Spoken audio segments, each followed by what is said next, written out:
Praise the Lord. ஆண்டவரும் அருமை இரட்சகருமாகிய இயேசு கிறிஸ்துவின் இனிய நாமத்தினாலே உங்களை யாவரையும் நாங்கள் வாழ்த்தி ஆசீர்வதிக்கிறோம். கர்த்தர் தாமே உங்களை ஆசீர்வதிப்பாராக.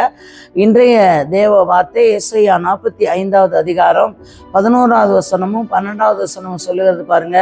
இஸ்ரவேலின் பரிசுத்தரும் அவனை உருவாக்கினருமாகிய கர்த்தர் சொல்லுகிறதாவது, வரும் காரியங்களை என்னிடத்துல கேளுங்கள், என் பிள்ளைகளை குறித்து என் கரங்களின் கிரியைகளை குறித்தும் எனக்கு கட்டளையிடுங்கள். அல்லேலூயா.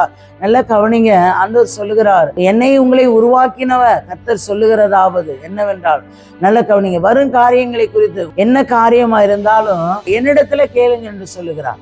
தேவனுடைய இயேசுவிடத்துல கேளுங்க என்று சொல்லுகிறார். அப்ப உங்களுடைய காரியங்களை குறித்து இயேசுவிடத்துல சொல்லுங்க. அல்லேலூயா. அது மட்டும் இல்ல, என் கரங்களின் கிரியைகளை குறித்து எனக்கு கட்டளையிடுங்க. கட்டளையிட சொல்லுகிறார். கட்டளையிடு, நான் உனக்கு செய்வேன் என்று உறுதியாக சொல்லுகிறார். அல்லேலூயா. அப்ப உங்களை வரும் காரியங்களை குறித்து இயேசுவினிடத்துல கேளுங்க.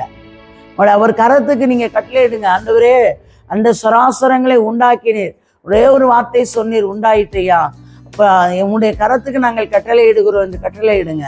நான் பூமியை உண்டு பண்ணி நானே அதன் மேல் இருக்கிற மனுஷனை சிருஷ்டித்தேன். அவர் தான் சிருஷ்டித்தார். அப்போ அதுக்கு தான் சொல்லுகிறார், இஸ்ரவேலின் பரிசுத்தரும் அவனை உருவாக்கினருமா என்று சொல்லுகிறார்.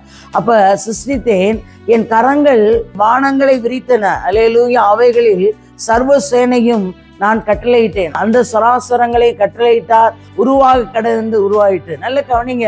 அப்ப ஆண்டவரிடத்துல காரியத்தை நீங்க கேட்கும் பொழுது, ஒரு மனுஷனிடத்துல ஒரு காரியத்தை குறித்து கேட்காதீங்க. ஆலோசனை கர்த்தரிடத்துல கேளுங்க. அது நிறைவாய் ஆசீர்வாதமாய் இருக்கும். அல்லேலூயா.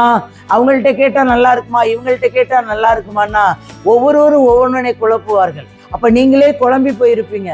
கர்த்தரிடத்துல கேட்டா கர்த்தர் ஒரே ஆலோசனையை கொடுப்பார். அல்லேலூயா. இப்போ வரும் காரியங்களை குறித்து கர்த்தரிடத்துல கேளுங்க. கர்த்தர் உங்களுக்கு நல்ல காரியங்களை வெளிப்படுத்துவார். உங்களுக்கு நன்மையான காரியங்களை எதை செய்ய வேண்டுமோ அதை உங்களுக்கு செய்வார். அவர் அவருடைய கரங்களுக்கு கட்டளையிடுங்கள். எல்லா காரியத்தையும் அவர் நேர்த்தியாய் செய்கிற தேவனாயிருக்கிறார். தகப்பனே, மை துதிக்கிறோம், சோத்திரம். கர்த்தாவே, சர்வ வல்லமையுள்ள தெய்வமே, மை துதிக்கிறோம், சோத்திரையா. நேற்றும் இன்றும் மாறாத எங்களுடைய நல்ல தகப்பனே, உடைய பரிசுத்த கரத்துல ஒரு விஷயங்களை தாழ்த்தி உங்களுடைய பொறுப்பாகல தருகிறோம். இந்த வார்த்தையை கேட்கிற பார்க்கிற ஒவ்வொருவரை கர்த்தர் ஆசீர்வதித்து பெரியவர் பெரிய காரியங்களை செய்யுங்க. இயேசுவின் நாமத்தில் ஜீவனுள்ள நல்ல பிதாவே. ஆமேன், ஆமேன்.